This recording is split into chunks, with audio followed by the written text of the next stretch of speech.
নাহিদ রানার গতির ঝড়ে ভেসে গেল জিম্বাবুয়ের ব্যাটিং অর্ডার। রানা ফাইফার পূরণ করতেই নাজমুল শান্ত, তাসকিন আহমেদরা ঘিরে ধরেন তাকে। শুরু হয় বাঁধ ভাঙা উল্লাস। এদিন রানার গতির সামনে স্বাগতিক ব্যাটারদের জবাব দেওয়ার কোনো উপায়ই ছিল না। চোখের পলকে উইকেট হারাতে থাকেন তারা। অপর প্রান্ত থেকে উইকেট তুলে চাপ বজায় রাখেন তাসকিন আহমেদ। টাইগার পেসারদের এমন তোপের মুখে সহজেই অল আউট হয়ে যায় জিম্বাবুয়ে।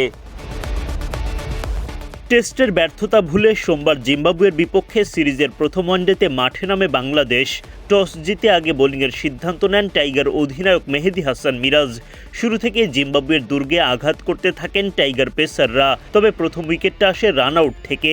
তাসকিন আহমেদের বলে রান নিতে গিয়ে কাটা পড়েন জিম্বাবুয়ের ওপেনার বেন কারান।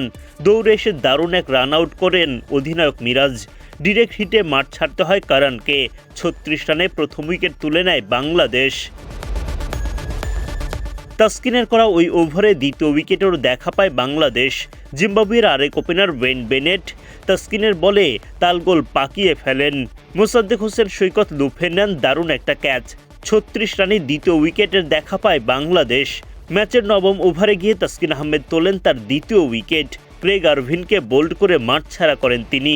আরভিন গোল্ডেন ডাকের শিকার হয়ে বিদায় নিলে ৩৮ রানে ৩ উইকেট হারায় জিম্বাবুয়ে। তাসকিনের পর নাহিদ রানার গতির ঝড়ের মুখে পড়ে জিম্বাবুয়ে। রানার গতিতে পরাস্ত সিকান্দার রাজা ক্যাচ দেন উইকেটের পেছনে। নুরুল হাসান সোহান দারুণভাবে লুফে নেন বল। ১২ বলে মাত্র ১ রান করে মাঠ ছাড়েন রানা। ওয়েসলি মাদভেরেও রানার গতি সামাল দিতে পারেননি। স্লিপে দাঁড়িয়ে থাকা শান্ত দারুণ একটা ক্যাচ নেন। আর মাদান দেখে নিজের ৩ নম্বর শিকারে পরিণত করেন রানা। ফলে মাত্র ৫১ রানে ৬ উইকেট হারিয়ে ফেলে জিম্বাবুয়ে।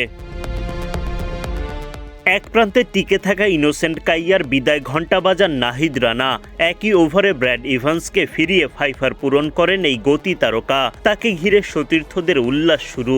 নাহিদ রানার এমন ঝড়ো বোলিংয়ের দিনে সাদামাটা পুঁজিতেই অল আউট হয়ে যায় জিম্বাবুয়ে।